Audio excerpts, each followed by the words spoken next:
fokus kajian dan objektif tidak selari dengan persoalan dan objektif kajian tersebut. Ini adalah kesilapan selalu pelajar buatlah. Ini adalah antara kesilapan dalam bab 1. Satu adalah latar belakang terlalu umum, tiada fokus kajian dan objektif tidak selari dengan persoalan dan objektif kajian tersebut.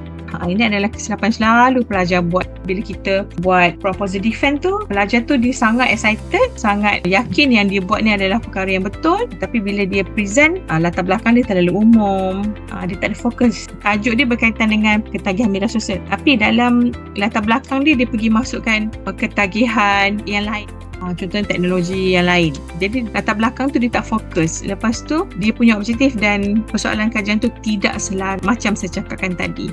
Kalau ada 5 objektif kajian, maksudnya 5 lah persoalan kajian dia. Dia kena selari. Nak belajar dengan pakar akademik dari universiti terbaik? Tekan link di bio.